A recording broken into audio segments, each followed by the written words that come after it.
Hello and welcome, ladies and gentlemen, to this very special segment today on the 28th day of December 2021. Yes, a few more days left in this year, and as we know that what an year this has been, we will probably do a bit of a roundup as we go along towards the end and bring to you all the things at that time. Well, right now today, we'll begin off. What we did yesterday was we mentioned about Professor Brijlal, and so as per the notice, his funeral will be on Thursday the 30th, 11 a.m. at the Great Northern Garden of Remembrance, 31 Tellewood Drive, Deception Bay. It is requested that if you are attending, please wear a mask and social distancing must be observed. But a big crowd is expected, so if you are unable to attend, you can, from our website, you will find that link where you can view the proceedings live. So we will bring a full session on where and how things are going to be. So please note that seating inside the venue may be limited. For those attending, please wear a mask. And everyone's aware that he was a much loved member of the Australian, Fijian and the broader community. So a link for live stream will be available, and we'll share that link. The link is there, but it might be a bit hard to see on that screen there now. So once again, welcome to this 28th day of December. Weather, 23 degrees and partly sunny, means partly cloudy. And of course, it is a wonderful day here in Brisbane, but just a warning, if you're out there, you might get blown away. It's not by the scenery, but by the wind today. It is very, very windy. Even my morning walk had to be cut short. Because of the rain and the wind coming into the studio this morning was just amazing. It is still howling against the window, bringing all kinds of noise.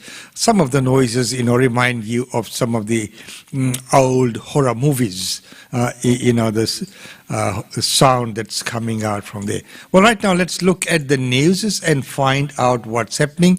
The other news which we had featured yesterday was Desmond Tutu, and everyone remembers him. Here's that report. From across South Africa, they come to mourn and honour the man who played a pivotal role in the fight against apartheid. It's a dark day to us as South African because he's the light and the icon of this country. He used to be a father to us. His wife used to be a mother to us. We raise our hands and we say, we will be free! Archbishop Desmond Tutu, nicknamed affectionately as the Arch, held a unique place in South Africa's history. He was one of the most outspoken critics of the brutal oppression of the country's black majority, becoming a moral compass as he led the struggle for freedom and justice. I can say he was the last man standing, and now now that he's gone, I don't know, because the people like him with his beliefs, they are no longer there.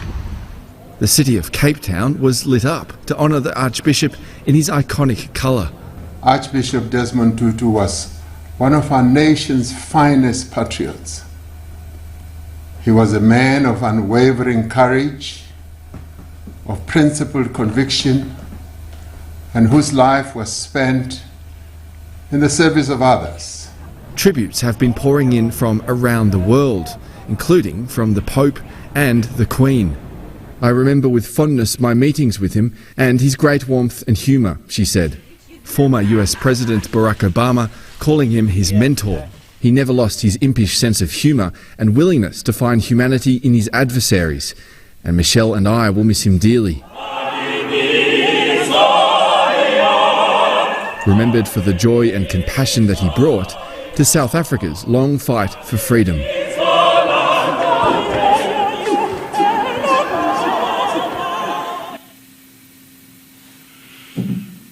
Well, of course, he will always be remembered, and I will I will once again say that information about the funeral of Dr. Brijlal later on, as I did in the very beginning, for anyone who might have missed and is looking for that information. Well, yesterday we looked at some of the flights that have been cancelled, not only here in Australia, worldwide, which has created a bit of a chaos for many people who had planned their travels and all the things. So it's been very, very hard. The stress of travelling at one of the busiest times of the year made worse by hundreds of flight cancellations. I am literally only travelling because I have a father who's sick and I just don't know how much longer he has left, and so I wanted to make sure I could see him for Christmas. But other than that, I would definitely stay home. For the third day in a row, US airlines struggled with staff shortages caused by a rising number of COVID-19 infections. Every day it goes up and up. The last weekly average was about 150,000, and it likely will go much higher. America's top infectious diseases official has welcomed the findings of several studies suggesting the Omicron variant leads to fewer hospitalisations than the Delta strain. But Anthony Fauci has warned against complacency, arguing Omicron is extraordinarily contagious. If you have many more people with a less level of severity, that might kind of neutralize the positive effect of having less severity. The new variant has already led to the reintroduction of restrictions across parts of Europe and the UK. In Belgium, thousands of people protested against the closure of cinemas and theatres. It gives me joy, culture, it gives me hope, and now in these desperate times, even that is taken away. Scotland, Wales and Northern Ireland have imposed social distancing rules in hospitality venues. Generally, I'm on board with them. I think at the moment they make sense, bearing in mind what we know. People just want to be able to live their lives now. We're going to have to learn to live with COVID. It's here to stay. The new limits have come as another blow to a sector which had been hoping for a profitable New Year's Eve. We essentially had 4.5 months of trade and we're back here again. And the issue is that we're not clear when this will be lifted. A frustrating start to 2022. Jade McMillan, ABC News. Well, of course, it is a very, very bleak start. And as we know that what's been happening, yesterday there were many people who were caught up with wrong results. We will look at that report later on. But still staying on that flight scene, we know that many people have flight credits for cancellation of their flights, but they're finding it very hard to use that. Pauline and Christy Harbour haven't seen their family for more than 2 years. Their flights to America were cancelled because of the pandemic. That's her grandmother. She just passed away and we didn't get a chance to go back and see her, so that was really tough. The couple were left with more than $4,000 in flight credits after Virgin Australia refused to give them a refund because their booking was made before the airline went into a voluntary administration last year. It's been really tough. It feels like it's been unnecessarily difficult. The airline's boss says customers can now get refunds in some circumstances. It depends on the type of fare that you bought. If you bought a flexible fare, then it's refundable for cash, and if you didn't, then it's refundable for credit. I am worried that airlines are banking on... Right now we'll cross over to the Queensland Government's live coverage. It's your money. Your second dose, please come forward and get your booster, particularly if you are at higher risk of infection. But so far, we are not seeing large numbers of patients being admitted to hospital, despite significant transmission throughout the Queensland community. Okay, so the cases are being reported from across the state, from north to south. Many of the same locations reported previously. Some new places that we've seen in the last 24 hours include Port Douglas, Cairns, Townsville and Roma. One thing we have noticed is that we are now texting people with their results as soon as we get a positive result, so that people have the opportunity to isolate as soon as possible, even before they get their first phone call from a doctor or nurse. We have noticed that when people get this report, some of them are going straight to the emergency department, even if they are quite well. And this is causing a little bit of a problem in some of our emergency departments, and it's not necessary. So I would like to remind people that if they do get this text, if they are relatively well, please stay at home. please only go to the emergency department if you have significant symptoms like breathlessness or chest pain. You will be contacted by a doctor or nurse, and there will be instructions on the text message that you receive. If you are unsure, you can contact your GP or call 134-COVID.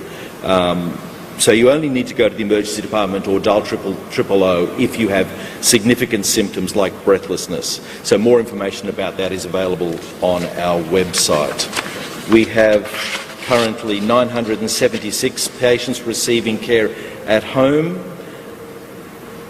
and as I said before, they're just the 6 cases with patients with significant symptoms in hospital. Now, with regard to the day 5 testing, we have been following the results of these tests for the past 2 weeks, since the borders opened on the 13th of December, to see how many people are actually testing positive from them. We have data from now for the last 7 days, or for the 7 days leading up to the 26th of December, on 24,084 tests in a cohort here in southeast Queensland, and only 0.6% of those tests came back positive. And it's likely that some of those tests were false positives as well.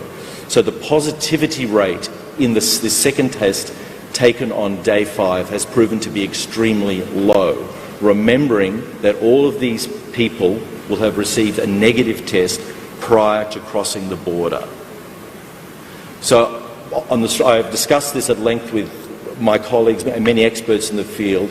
On the strength of this, I have given a very strong recommendation to the Premier that I believe that performing the day 5 test is unnecessary, and that these resources are better used elsewhere to test people with symptoms and for other reasons who require testing.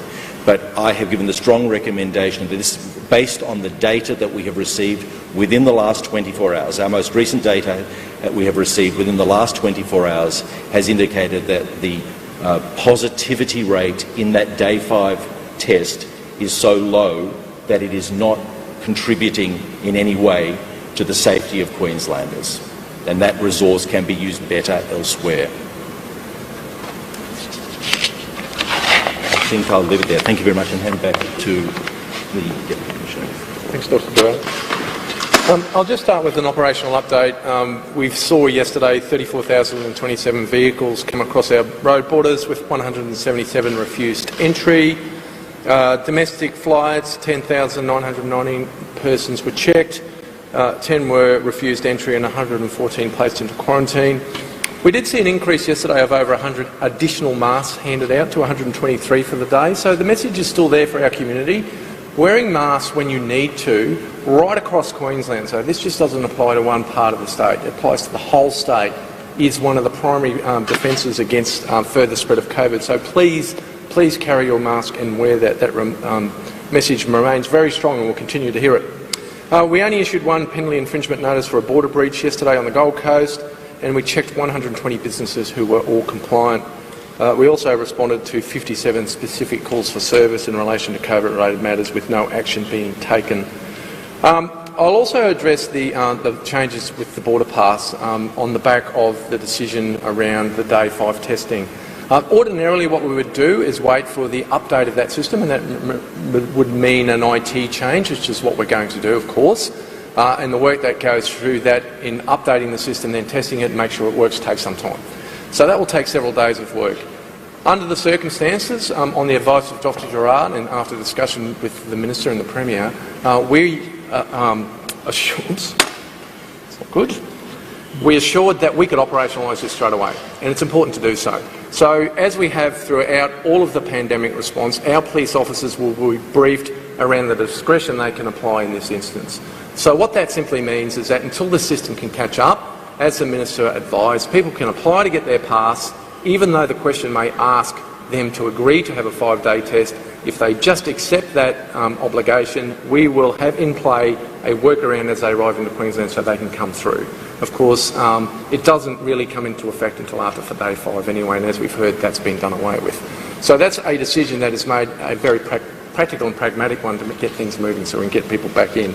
And certainly there'll be messaging that will go out through Q Health on their website, and people need to engage with that so they understand it better. So that will be able to be put in place immediately. I just want to finally finish off on a totally different topic, which is just to our friends in North Queensland, that there is a severe weather event expected over the coming days that will come out of the Gulf with a low chance of it becoming a cyclone in that area, but will push across into North Queensland from about Cooktown down to as far as Townsville, where we will see significant amounts of rain and high wind. So the message is very clear for our community up there: be ready for this, and if it's flooded, forget it. We've already lost people this year because of people driving into flooded waters, so it's very important people understand that weather's coming towards us. Thank you.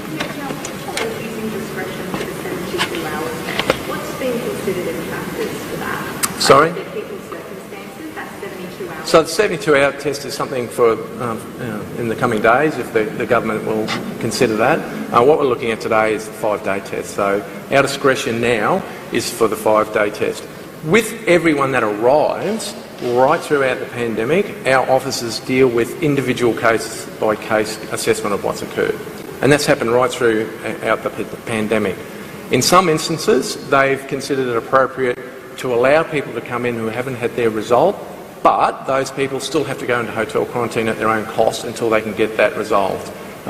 It's very, very difficult to say this is what we're going to do, cookie-cutter approach for each particular issue, because individual circumstances can vary so much. So our officers are given that discretion to deal with that. They have done all through the pandemic. They continue to do so, and they are around that testing. What's your advice to people waiting for that 72-hour period?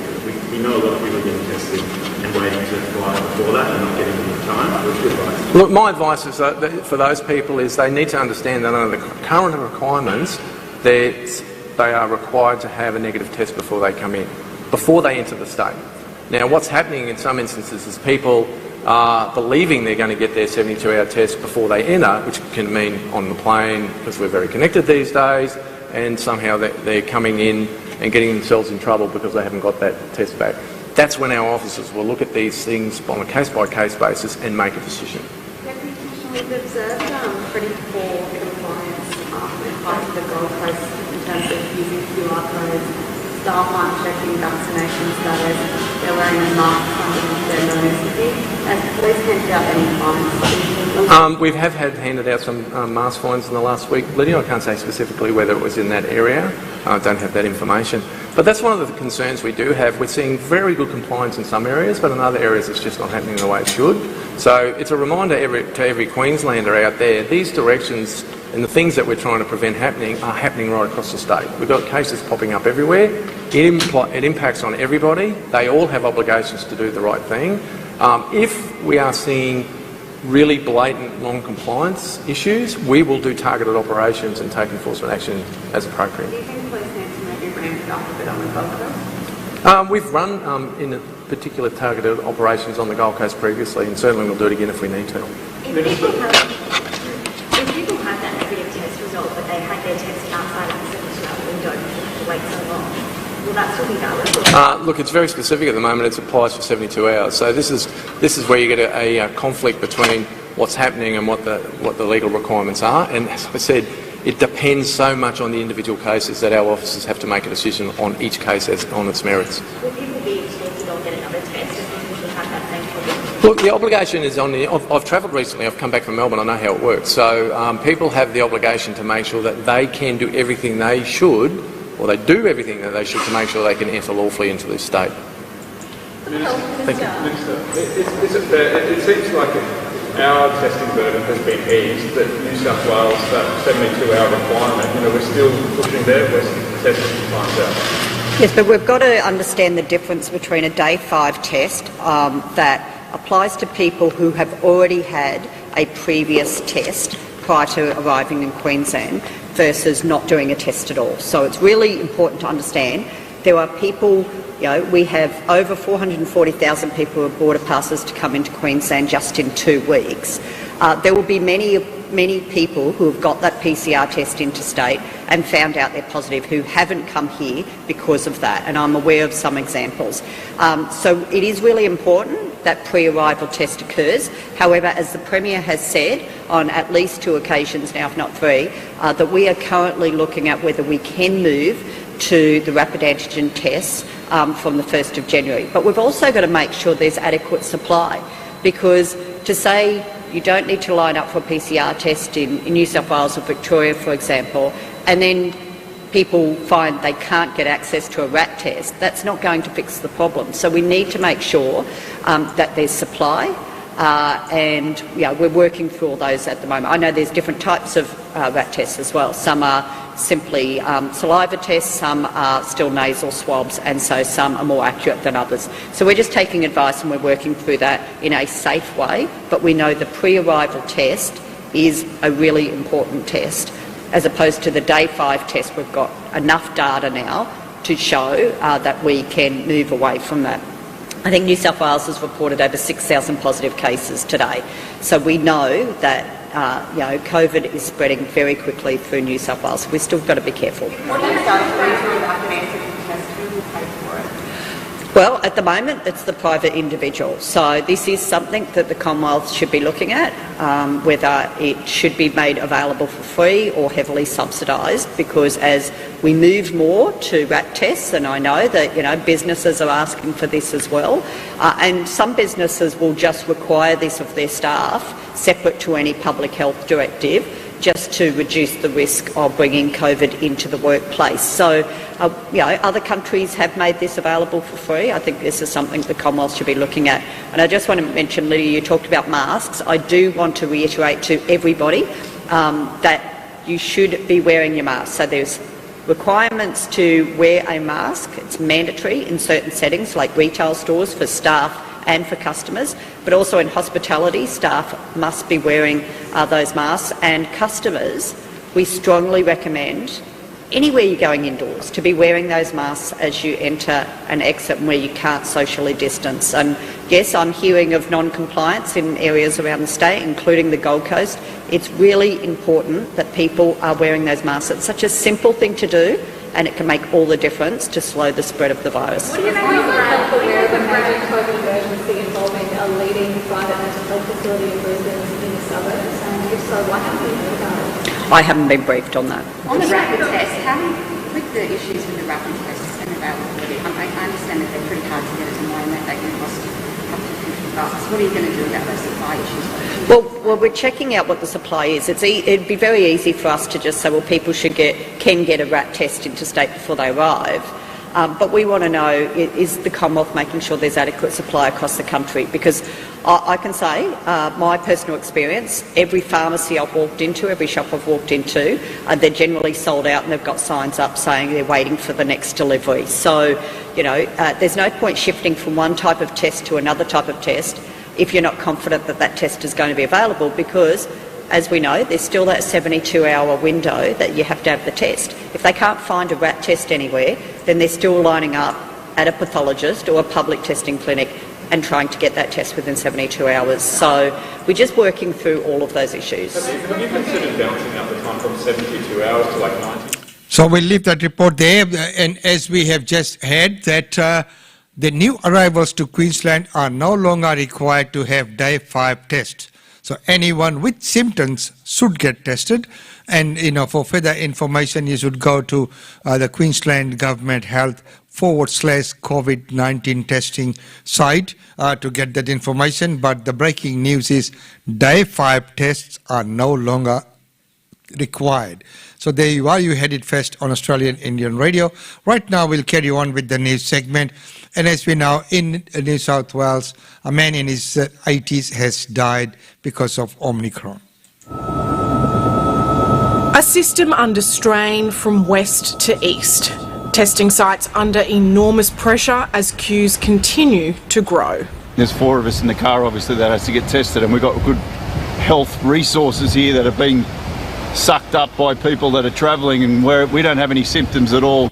I was sick the other day, really sick. Waiting in the line was awful. For those who spent days expecting results, it's a worrying experience. Kerry Sackville and her family have been waiting for 5 days.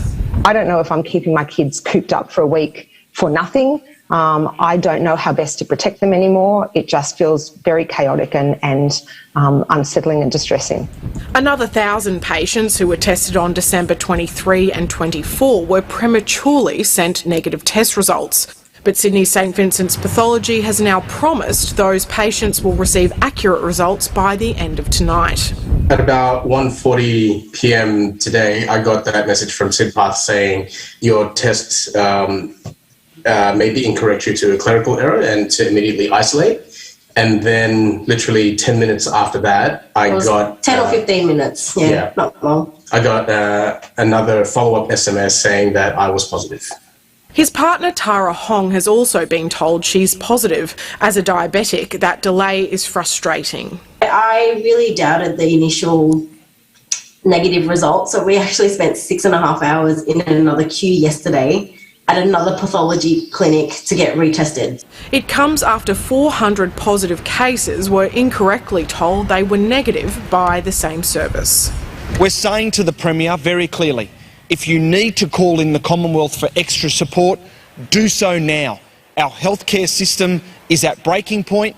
There's been a grim milestone, the state's first known death linked to the Omicron strain. A man in his 80s caught the virus at his aged care home in North Parramatta. He was yet to receive a vaccine booster shot. The state recorded more than 6,000 new infections today. 520 people are in hospital, more than 50 of those in intensive care. 3 people have died. In response to the surging cases, QR check-ins have been reinstated and density limits are back for indoor hospitality venues. In the state's north, businesses that would normally be bustling at this time of year are struggling. Very much down on previous years. Normally we'd be fully booked for about 6 weeks at this time of year. This bed and breakfast has been hit by a wave of cancellations. With the testing and the queues and the uncertainty, I think that's why a lot of people decided to just postpone and stay away. A hesitancy that's disrupting efforts to keep the economy ticking over. Kathleen Calderwood, ABC News. And of course, to keep the economy ticking over, and I still believe that opening of the borders was a little bit premature. The guiding principle or the point should be looking at the cases and, of course, looking at the situation. But that's a decision that had been made. And right now, like we saw yesterday, from that press conference, 37,000 cars crossed over to Queensland in a day, and over 10,000 people arrived by flight in one day. So that's a lot of people coming into Queensland. So, we're leaving ourselves open to all the vulnerabilities there. Well, right now, as we've just found out that day 5 test in Queensland no longer required. What's happening in New South Wales is they're going to shorten the isolation time. What do you make of this announcement around the reduction of that time frame? Well, I think if the healthcare workers are well, asymptomatic, if they have a negative PCR test at 7 days, the chances of them becoming positive are quite low. So as long as they're well, I don't support sending people back if they're unwell. But if they are healthy, then I think that it makes sense to reduce the length of isolation so that you can get people back to work. And where does this fit with the broader discussion around rapid antigen tests? Should that be a part of this mix as well? Well, I'm not sure if it should be part of this mix because this is a relatively small number of people. I think where we need to have the discussion about how we use rapid antigen tests versus PCR are the large volumes of testing in not necessarily high risk settings. So, sending a doctor or nurse back to the hospital with active COVID, that's a high risk thing because, you could infect a lot of patients, you could infect a lot more staff.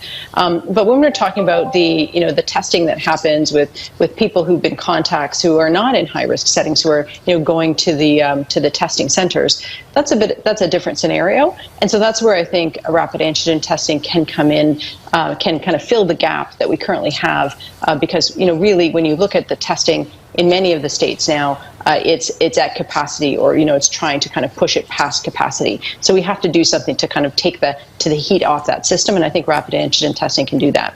I want to come back to rapid antigen testing in just a moment, but you've referred there to the long lines that we've all seen, and there have also been these blunders that have been reported again overnight around incorrect text messages being sent out.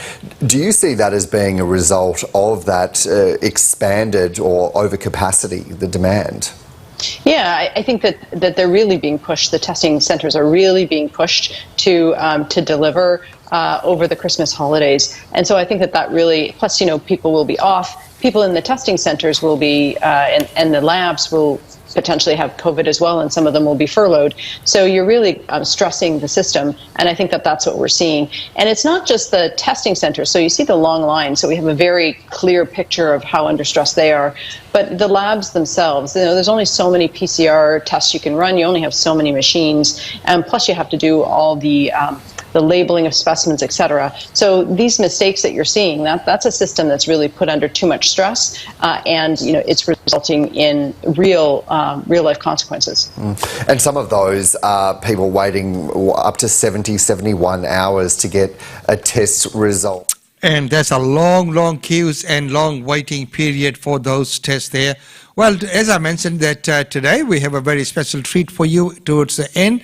But right now we will look at the funeral notice once again. Dr. Pritchard will be farewelled on Thursday, the 30th of December, 11 a.m. till 12:30 p.m. at the Great Northern Garden of Remembrance, which is situated at 31 Tellerwood Drive, Deception Bay. Please note, sitting inside the venue may be limited for those attending. Please wear a mask. And everyone's aware that he was a much loved member of the Australian, Fijian and the broader community. So there will be a lot of people who will be attending. So a link will be provided. We will provide that link from our site and Facebook page, etc. as well, for people who wish to join into the final proceedings. But that will take place on the 30th. So that's an information for everyone. Well, before we go into that surprise segment, a bonus segment for today, is a message from our sponsors. GlobeNet Realty. GlobeNet Realty has been the longest established, trusted and respected agency in its trade area. Washa Chandra, Director of GlobeNet Realty, provides honest and ethical service to her customers. If you are thinking of investing in Brisbane real estate market, or if you are seeking professional property management, then you should contact Usha Chandra today on landline 3865 4466 or mobile 0419 775 416. And for further updates, log on to our website www.globenetralty.com.au. GlobeNet Realty is your own local real estate agency. Situated at Shop 52281 Sandgate Road, Boondall. GlobeNet Realty. Real estate is our world.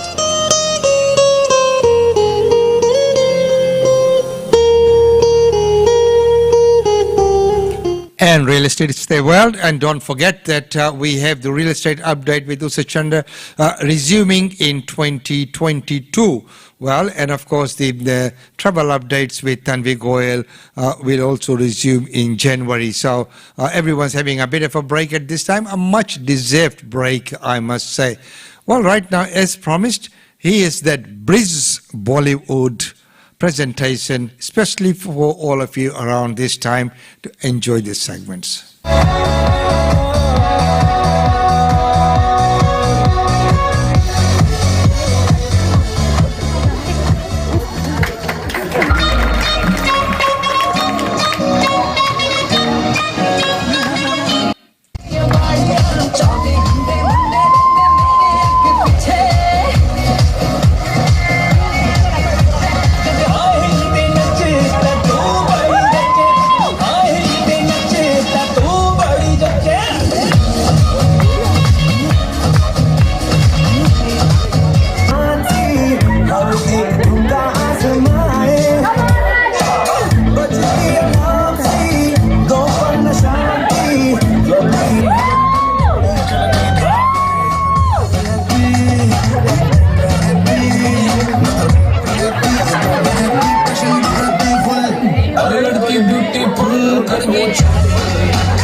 आ जाओ सारे mood बना के मुझे तो थोड़ा round घुमा के अन्ना के जैसा चश्मा लगा के कोकोनट में लस्सी मिला के आ जाओ सारे मूड बना के Rajni fan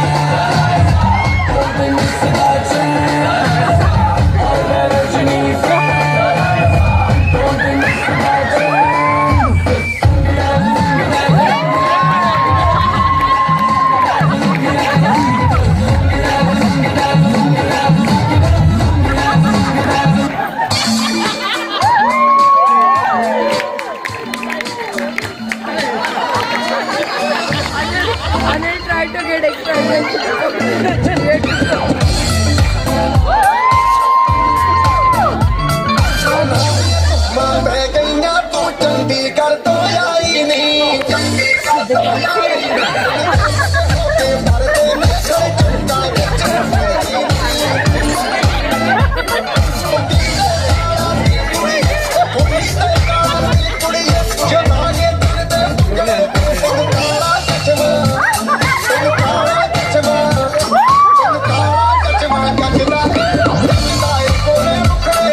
So there you are, ladies and gentlemen. I hope you enjoyed that little bonus segment there. Well, until tomorrow, it's goodbye from me. And remember, this is the holiday period, so we have, we'll have the daily updates. We don't have the India reports coming in. All of those will resume in January, but don't forget that on the 31st we have the Music Junction together with Savi, and that will be a beautiful, beautiful program presented on the 31st. I hope we will all join in from 6 p.m.